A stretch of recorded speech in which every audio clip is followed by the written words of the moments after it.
warahmatullahi wabarakatuh. Perkenalkan, nama saya Novi Ramdhani Al-Hijro dengan NIM C1L023063. Di sini saya akan membuat video media pembelajaran dan cara penggunaan media pembelajaran berbasis digital guna memenuhi tugas ujian akhir semester mata kuliah media pembelajaran yang diampu oleh Ibu Laurencia Claudia Matono, SPD MPD, dan Ibu Elsa Puspasari, SPD MPD. Di sini saya akan menjelaskan mengenai media pembelajaran booklet.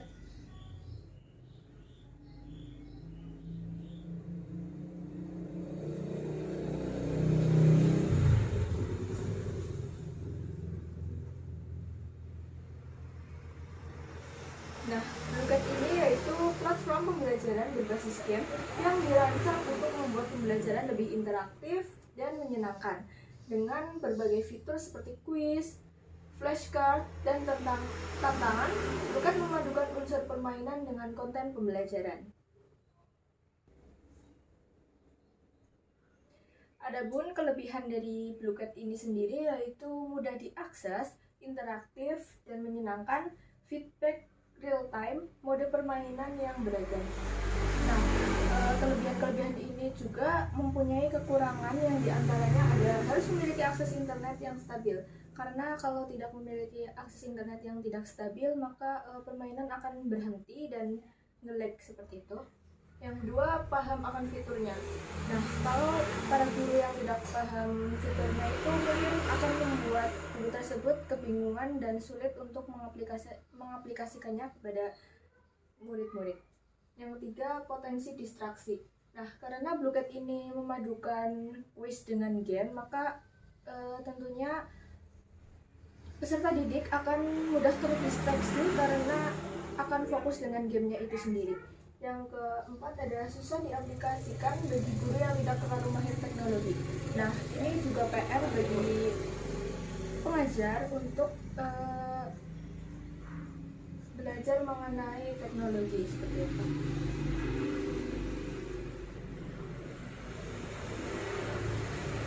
Mungkin itu penjelasan singkat mengenai media pembelajaran yang akan saya pakai untuk mengajar para peserta didik. Halo, selamat siang anak-anak. Bagaimana nih kabar kalian hari ini? Semoga selalu sehat dan selalu happy ya. Oke, dalam pembelajaran kali ini kita akan membahas mengenai inflasi. Nah, dari kalian nih, ada yang tahu nggak sih apa itu inflasi? Ya, benar. Inflasi adalah kenaikan harga barang dan jasa secara umum dan terus-menerus dalam jangka waktu tertentu. Kenaikan harga dari satu atau dua barang saja tidak dapat disebut inflasi, kecuali bila kenaikan itu meluas atau mengakibatkan kenaikan harga pada barang lainnya. Nah, kebalikan dari inflasi itu disebut dengan deflasi. Selanjutnya, kita akan membahas mengenai 4 golongan inflasi. Yang pertama, inflasi ringan terjadi apabila kenaikan harga berada di bawah angka 10% setahun. Yang kedua, inflasi sedang antara 10% sampai 30% setahun. Yang ketiga, inflasi berat antara 30% sampai 100% setahun. Dan yang keempat, hiperinflasi atau inflasi tak terkendali terjadi apabila kenaikan harga berada di atas 100% setahun. Masuk ke pembahasan selanjutnya yaitu jenis-jenis inflasi. Yang pertama ada demand pull inflation atau inflasi tarikan permintaan. Adalah fenomena ketika jumlah permintaan konsumen telah melebihi pasokan stok yang tersedia dari total barang konsumen. Inflasi tarikan permintaan masuk hingga memaksa peningkatan biaya hidup secara keseluruhan. Nah, penyebabnya itu ada 5. Yang pertama, ekonomi yang tumbuh. Yang kedua, inflasi aset. Yang ketiga, belanja pemerintah. Yang keempat, ekspektasi inflasi. Dan yang kelima, lebih banyak uang dalam sistem. Selanjutnya ada cost push inflation, adalah kondisi ketika harga keseluruhan meningkat inflasi karena kenaikan biaya upah dan bahan baku. Biaya produksi yang lebih tinggi dapat menunjukkan penawaran agregat dalam perekonomian karena permintaan barang tidak berubah. Kenaikan harga dari produksi diteruskan ke konsumen yang menciptakan cost push inflation atau inflasi dorongan biaya. Nah, penyebabnya itu ada 4. Yang pertama, peningkatan biaya barang input.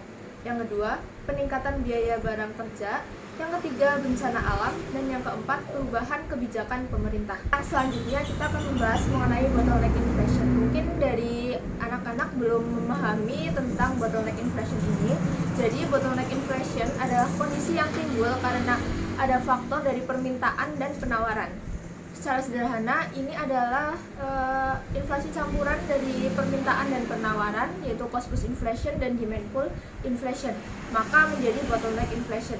Jenis inflasi ini terjadi karena ada faktor dari penawaran dan permintaan yang akhirnya menyebabkan ketidakseimbangan antara keduanya.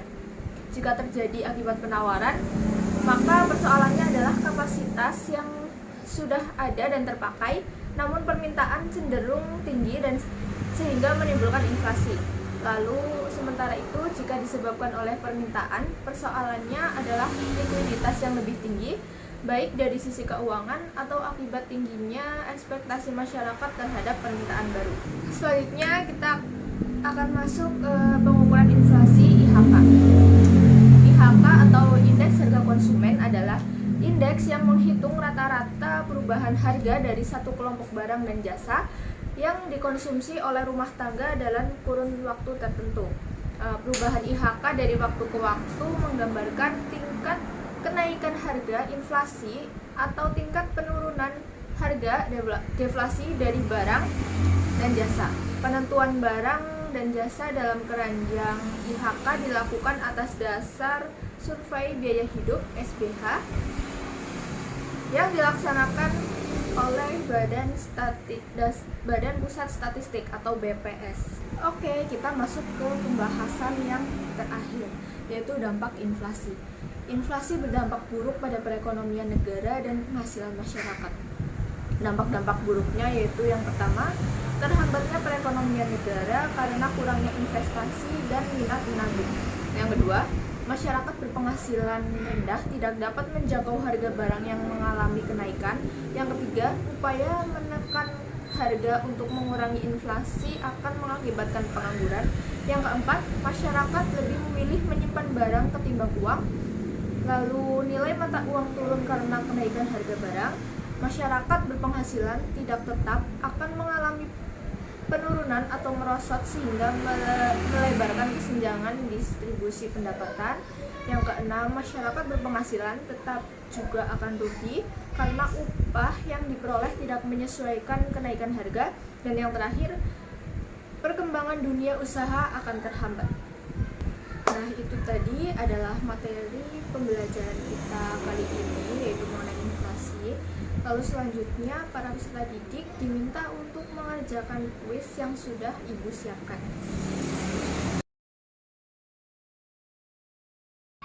Nah, kita bisa mencarinya Blooket di Google, nanti muncul seperti ini. Terus kita klik yang paling atas. Nah, nanti tampilannya seperti ini.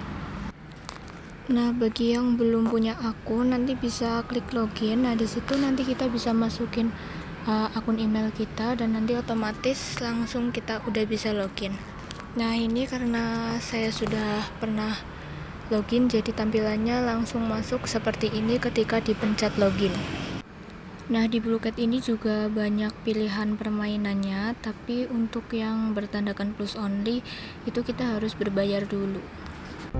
Ketika sudah dipilih, nanti kita lalu pencet yang host now. Nah, nanti tampilannya seperti ini dan kita bisa melihat para siswa sedang bermain seperti itu. Nah, ini ketika para siswa sudah bermain lalu muncul peringkatan seperti itu, dan nanti kita bisa mengeceknya berapa yang udah mereka kerjakan.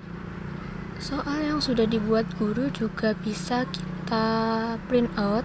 Nah, kita pergi ke situ lalu pilih worksheet. Kita juga bisa menampilkan, mau ditampilkan dengan jawabannya atau tidak. Nah, lalu itu bisa kita simpan PDF, simpan. Nah, ini juga bisa menjadi bahan evaluasi nantinya.